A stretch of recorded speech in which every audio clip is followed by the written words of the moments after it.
Hindi ko makuha ng magandang angulo kaya nakalagay yung camera kanina sa upuan. Hindi ba ganda kaya itinaas ko na lang.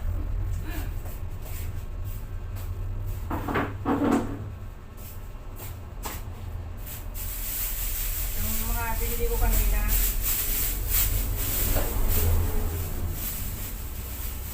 Bili ako ng saging na hiwag-hiwag. Hiwag-hiwag pa pero sariwa pa siya. Bago pa. Nabili ko lang sa Tanawa na 35. 35 ang kilo. Gaganda pa guys, oh. Ano yun? Gaganda. Hindi pala 25 ang kilo. Oh, gaganda pa. Mga talagang, kumbaga medyo mahilaw-hilaw pa, oh. Siksik ang laman, oh. Pero gagawin kong banana cake. Kaya, sabi ko, naghahanap ako ng hiwag-hiwag. May nakita ako na, masyado na hinog, ayoko kasi pag may putok na ayoko ng guys kasi nilangon na baka meron na yan, baka kung ano-ano nang pumasok sa ito talaga, talagang matigas pa talaga siya, kahit ilang araw pa ito. 25 lang ang kilo. Kinain na namin yung dalawa nito. Kanina, binili ko kanina.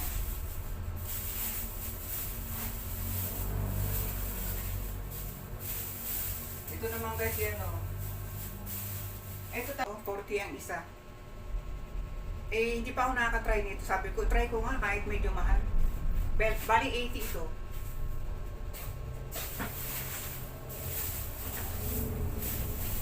Ito naman.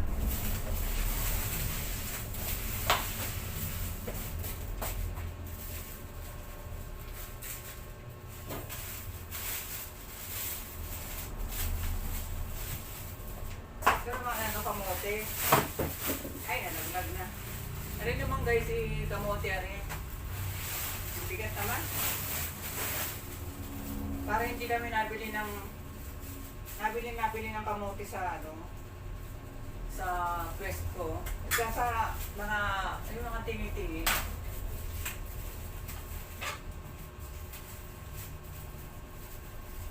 Ilalagay ko ito dito. Gawa nga ng dito kamote ito. Ito na naman kasama ko.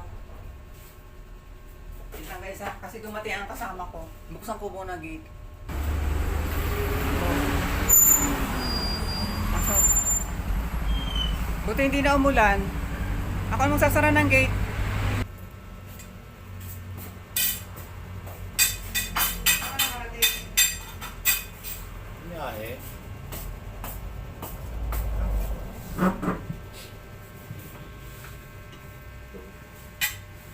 Laglag na.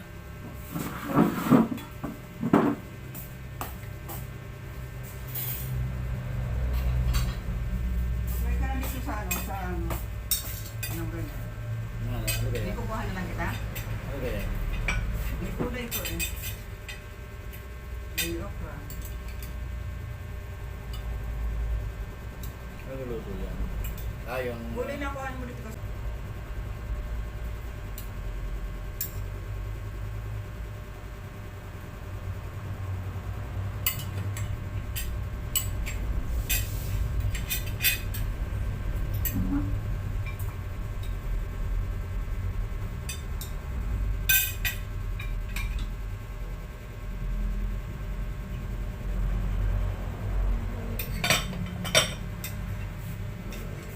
Kain guys.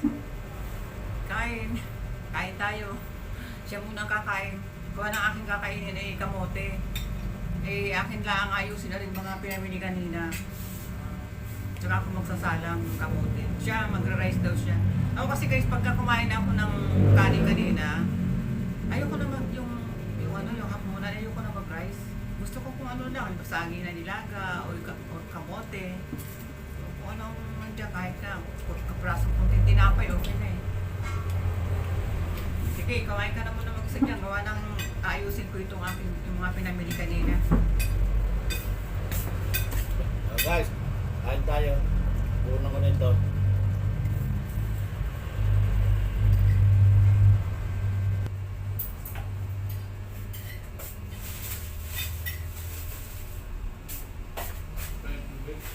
Ay, naku, sinagayan pa naman ko nasaan na yan. Dali na. Talaga po ang ang ganda ng kamote guys, oh. Nahingi pa ito ng tubig.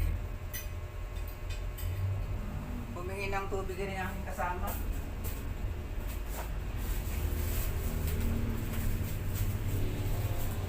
Ano yung kamote? Eh, ngayon naman yung katamtaman ng size.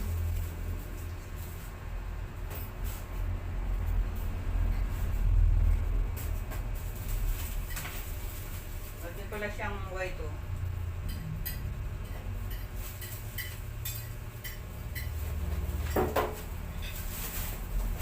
Ano lang yun?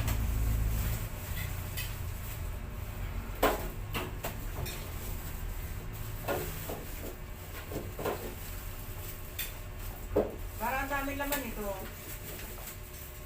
Hindi mo lang. Ah, oo nga. Masisiksik ano. Tama, gusto ko ang size niya. Ganitong size gusto ko. Hindi masyadong malalaki. Hindi masyadong sobrang liit. Tama yun. Ay, kakandalag dyan.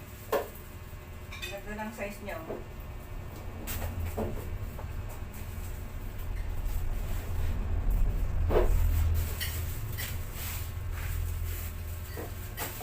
Kakandalag dyan.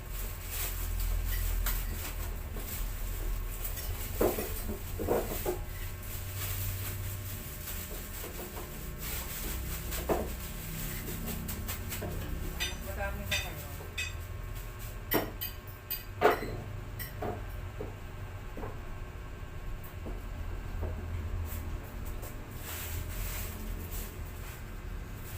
Yung kumitin may nakakuha ng sustansya. Ha? May nakakuha ng sustansya. Ano yan? Palita? Baka kasi malinamnam siya eh. Pagka kinakagat, pag inumuya, di ba? Malinamnam. Nagtatanong guys ang aking kasama kung may nakukuha daw ba ng sustansya sa paminta. Yung ano, peppercorn.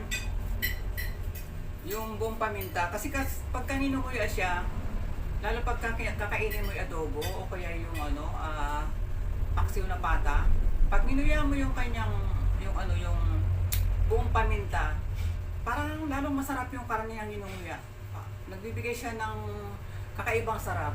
Kaya sabi ng aking kasama, tatanong siya kung meron daw sustansya din daw yung paminta. Sabi ko siguro meron kasi ano siya, malinamnam siya eh. Masarap ang kanyang lasa.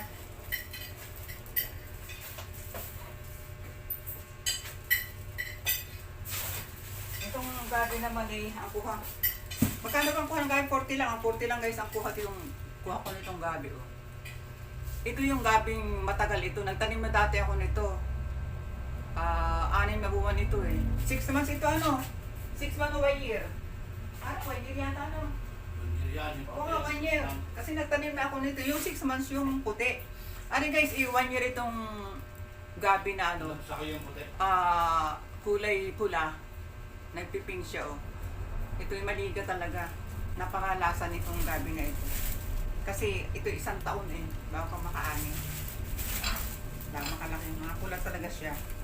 Nakahagay sa mga sinigang. Oo, masarap yung sinigang. Kahit ito masarap yung gawing ano rin, yung parang tawag din eh. Marami yung Baboy. ito, ang lalaki oh.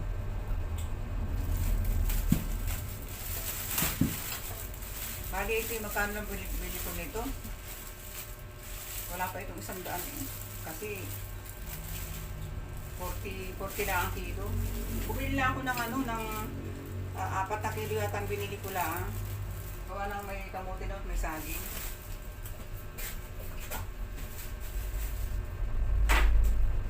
Ano yung double pressure? Saan? Daan.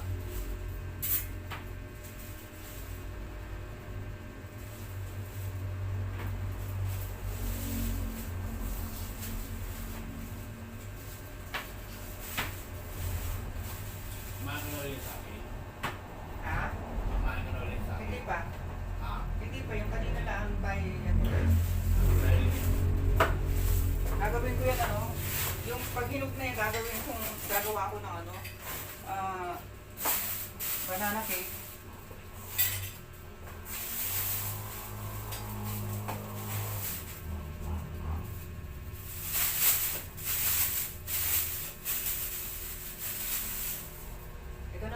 saging yan, oh. Okay na ito mga saging na ito, oh, gaganda, oh. Ang gaganda, oh.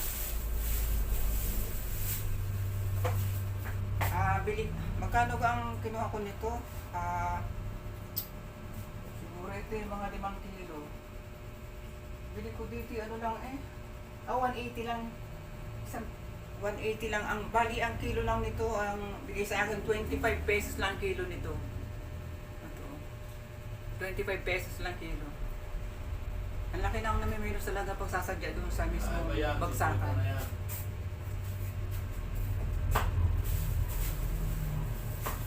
Tindahan, 50 na yan.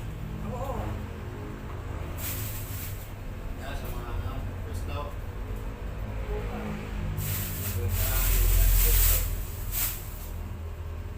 Ito, kinuha ko talagang maliliit na ano, malalaki.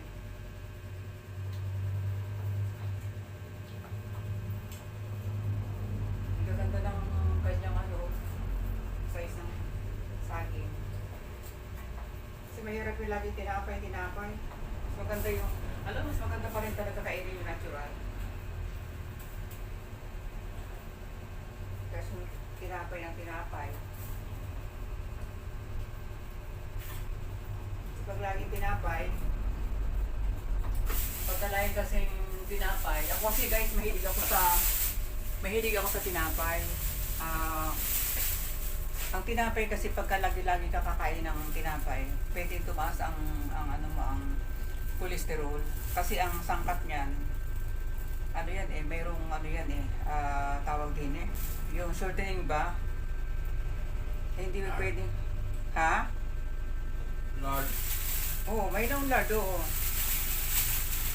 Kaya yun ay nakakapagmisa naman oil. Kaya para maging magandang texture ng namatang dough. Maraming nakikita ko, ang daming oil eh. Kaya sabi ko, minsan-minsan lang ako magtinapay, mas malimit yung mga duma ba, yung mga pagkain, mga natural. So, pala.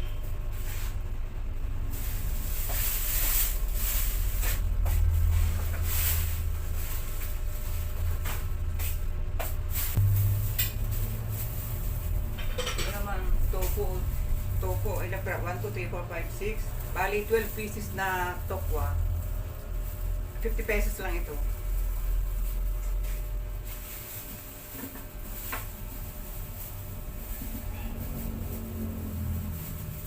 Pati lang luya ang binili ko kasi bihira naman kayo magluto na may luya. Oh, ito okay na ito, 20 pesos na luya, oh. Okay na ito. Kaso tindahan isa niyan. Kaya kung kailangan din, meron kasi akong mananamit yan.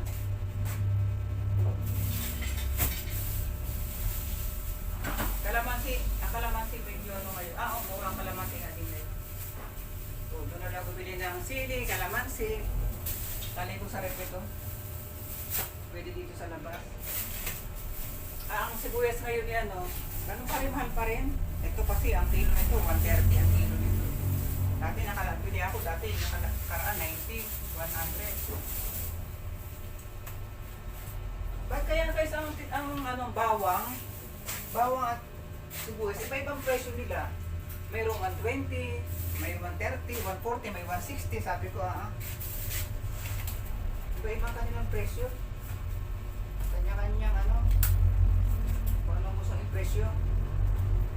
Siguro, depende rin sa pinakukuhanan nila, kaya ganun. Depende sa kinuhanan nila, baka mahal din ang kuha. O kaya malayo ang kinuhanan, kaya siguro ganun. Tumataas. Dito ko muna ito ilagay.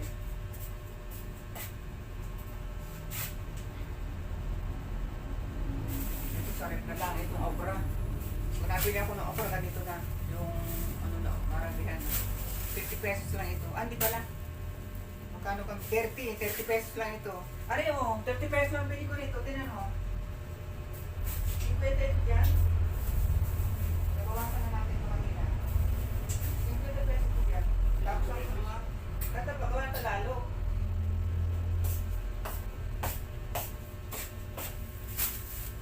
lang ito ilalagay.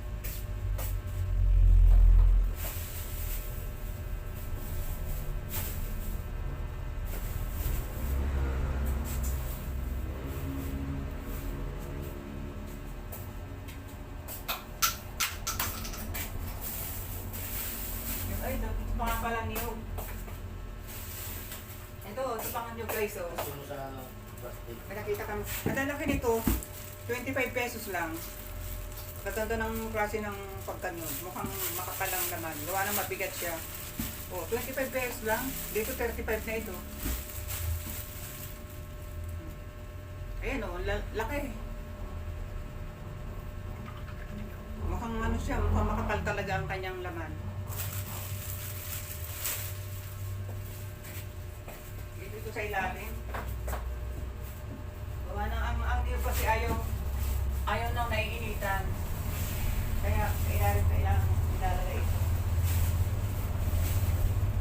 Kung gusto ko magulay ng lain, kanya nga lang yung ano nagbabalat bago pa lang uumpisa magbalat.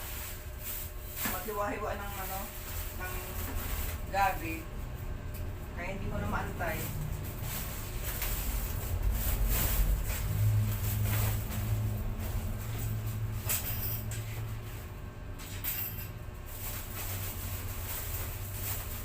Laki ng sako na ito.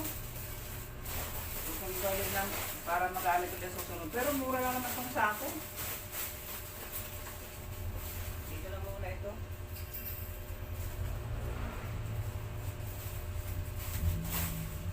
Nalabahan ko rin ito pagka nalabahan ko na lang ito pagka naglaba ako ng mga dyan, basahan.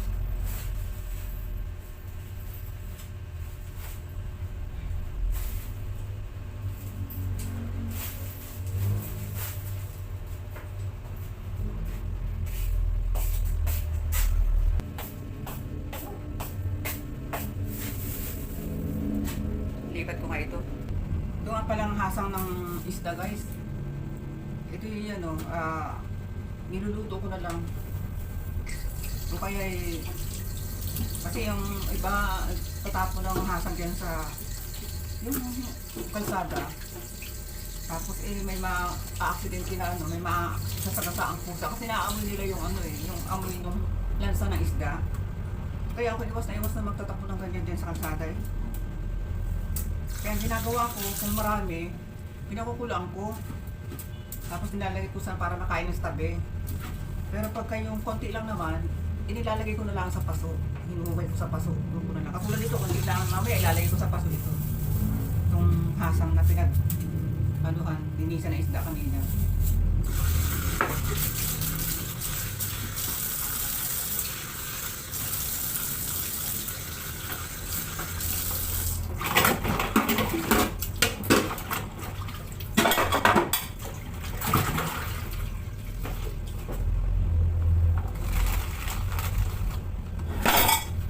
Kanina sa mga inata. Ako naman bihira naman kumain sa ganyan. Siguro sa isang taon siguro mga 2-3 lang. Ako pa nakain sa nabas. Mas gusto ko yung mga lutong bahay. Kahit ano pa yan. Mga lutong bahay. Mas gusto ko dyan kumain.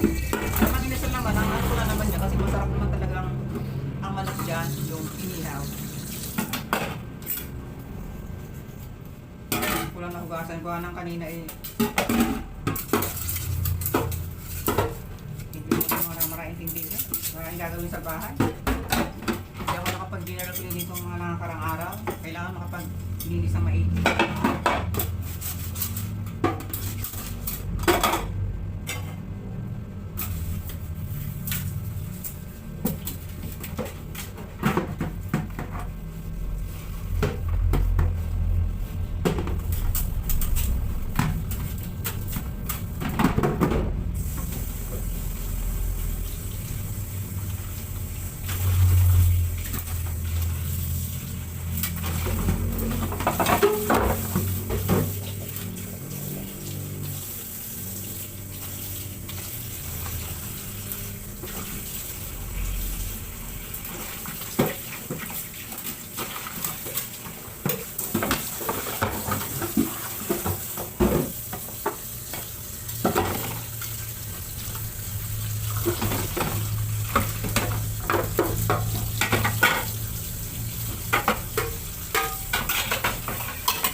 guys yung ano, yung suka na yung sinasabi ko sa inyo, ewan kung itong sukang ito, binibili ko ito guys sa palengke para ito ang pinanglilinis ko sa dito sa ito. Kapag kaya ay pinapalitan ko ng tubig, nililinis ko muna yung kanyang loob para hindi siya maglasang lumot. Every time na magsasalin uli, nililinis ko talaga siya maigi. Pero bihira ko siya sabunin. Ano lang, yung siguro ikalawang salin, sinasabon ko siya. Pero pag hindi, yung pag magkasalingan, halimbawa, nilinis ngayon, bukas sa susunod, hindi muna. Ang ginawa ko, ang sinabong ngayon, sa susunod na saling, hindi muna. Ang nilalagay ko ay, hinugasan ko ng buti at saka binababaran ko ng supa. Ito guys, yung panlinis sa lababo, panglinis sa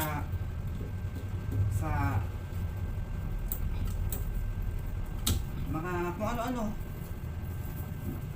Pinaparak niya sa pag maggulay, paglilinisin ng gulay, hugasan. At dami gamit ko, kaya ako bumili nito para panglinis. Ito.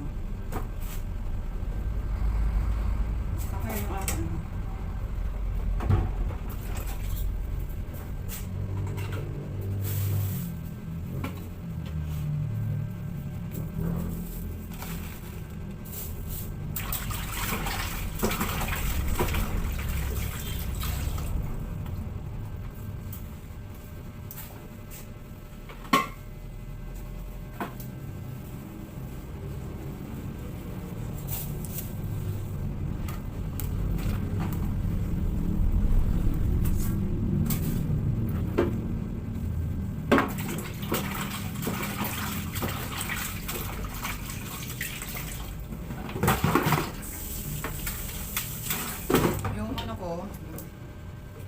Lagyan ko na suka yung huli.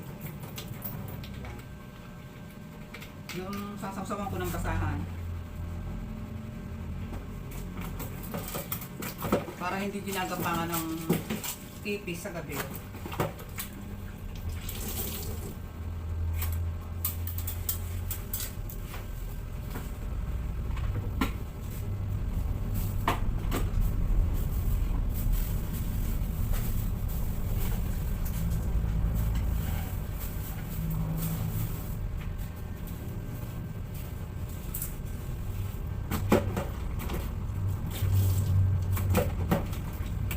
Sa umaga paggagamit ng lababo, masarap gumamit ng lababo kapag kayong malinis ang katulad nung punasan lang, hindi kaya pag punasan lang ng kahit anong linis pag may kunting suka. Sa umaga yung maganda, malinis pa rin, walang mga bakas-bakas na kung ano.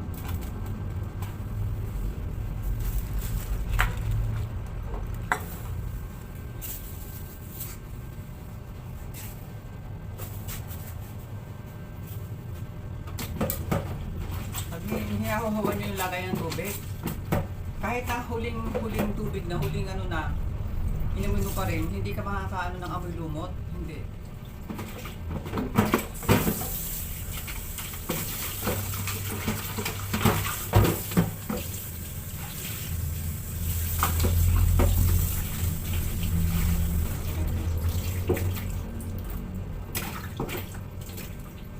Wala kaninang umaga pagpunta namin sa Tanawan, punta sa grocery, pumunta sa water. Hindi pa ako nagawa pa rin ang gawa. Hanggang sa dumating na yung kasama ko.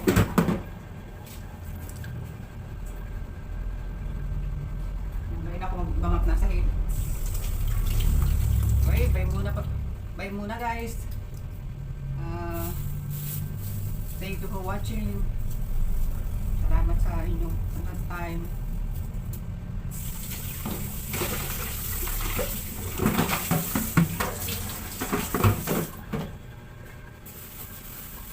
Kaya ko ito sakit.